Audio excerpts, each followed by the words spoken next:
Tiger Woods is good at many things on the golf course, but perhaps the thing that he's best at is having an unshakable mindset. For decades, Tiger has intimidated other players straight off the course with his killer instinct and steely nerves. But what strong-worded message of Tiger's was perhaps his most direct statement yet? Don't forget to hit that like button and subscribe for more videos just like this one. Now, let's get right into Tiger Woods and his stiff advice regarding intimidation on the golf course. Back in 1996, at the very beginning of his career, when he had no certainty that he would become the all-time great that he would turn out to be, Tiger still had that incredible mindset that would make him the player that he developed into. At that time, Tiger said, "I've always figured that why go to a tournament if you're not going there to try and win? There's really no point in even going. That's the attitude I've had my entire life." Well, maybe not his entire life. After all, back in 2000, Tiger told a story of when he was only 11 years old and was playing against a much larger and slightly older player in a junior tournament. After the larger player drove a 290-yard par 4, Tiger felt that he was overmatched. In that 2000 interview, he said, "I was taken back by that and felt there was no way I could compete." As it turned out, though, Tiger was far from overmatched. Tiger not only competed with the older player, but he even beat the other player. As a result, he learned an important lesson. There's no point being intimidated on the golf course. I know what I can accomplish. I know what I can do on the golf course. I know the shots I can pull off, and I've got to believe I can do that.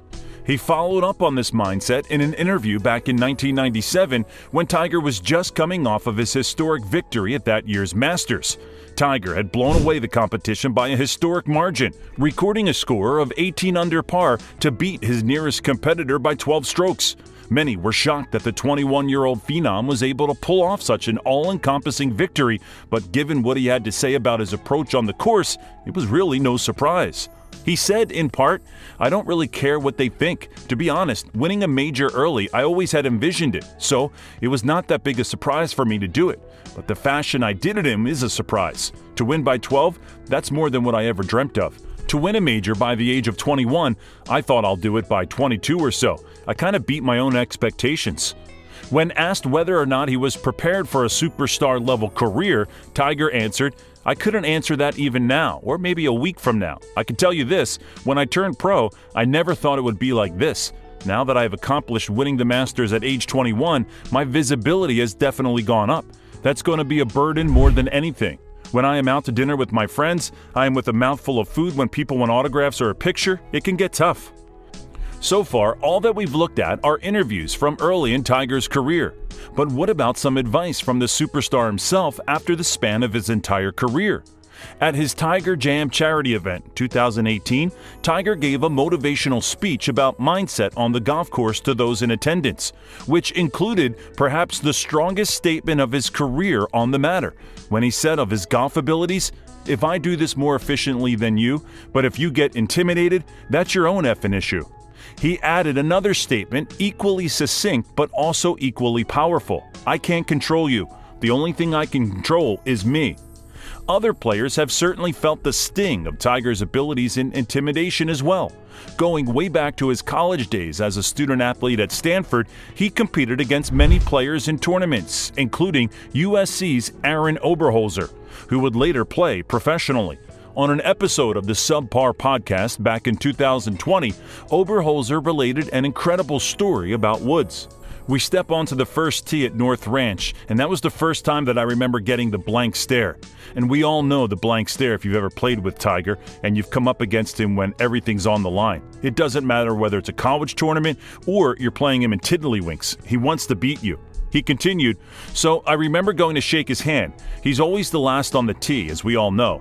And we're waiting. God, is he going to miss his tee time? Here he comes. And he walks onto the tee, and he's not looking at you. He's looking through you as he's shaking your hand like you're not even there." And that, to me, was the first time I had really felt truly physically intimidated by another human being.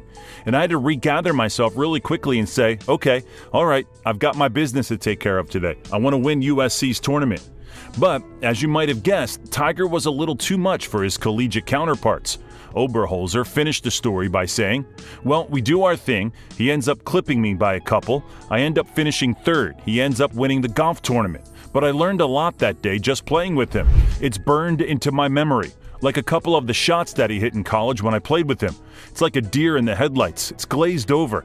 It's almost half sociopathic, quite honestly, looking like he's going to murder you. If Tiger hears this, he's probably going, come on, man. No, it's that bad. He means 100% complete business when he steps on that first tee with you, especially final round when he's got a chance to win a golf tournament. Not everyone agrees, though, that Tiger had some sort of incredible intimidation factor over his opponents during the prime of his career. Hank Haney, Tiger's ex-swing coach, had this to say back in 2014. I didn't buy into that when people talked about it as much as people talked about it. Tiger won because he shot the lowest score, not because he intimidated his opponents. Back in the day when you were playing with Tiger, you were playing in the last group. It's hard to play in the last group, no matter who you're playing with. Everyone says, oh, he can't play with Tiger. It's hard to play on the lead, and that's hard no matter what tournament it is and no matter who's playing. He finished by saying, it had nothing to do with Tiger being there. Nobody was intimidated by anyone. It's hard to play on the lead. Tiger's ex-caddy, Steve Williams, who also worked with Woods during most of his prime, even went so far as to suggest that Tiger had lost the ability to intimidate by 2014, saying, guys are coming along and they expect to win because Tiger has no intimidation factor anymore. I always felt that was a big thing that guys were intimidated by him, but there's no intimidation factor anymore, and that counts a lot. However, we know that Tiger still had plenty of life and golf ability left after 2014, something that is shown by those comments at the Tiger Jam event. Not only that, though, but in a CBS interview in 2016, Tiger's comments showed that things haven't changed, as he said, you know, I miss being out there. I miss competing. I miss mixing it up with the boys and coming down the stretch. It wasn't just competing that he missed, though. It was winning. The always competitive Tiger finished by saying, I like beating those guys. That's why I practice all those hours, is to be ready to take on those guys down the stretch. And do I miss it? Absolutely, 100%. And to be at my age now, at 40 years old, I'm the first one to admit I can't do the things I used to be able to do. Most people can at my age versus when they were younger. I have to find different ways to go about it. Tiger might even have more left in the tank. We just never know what he can accomplish.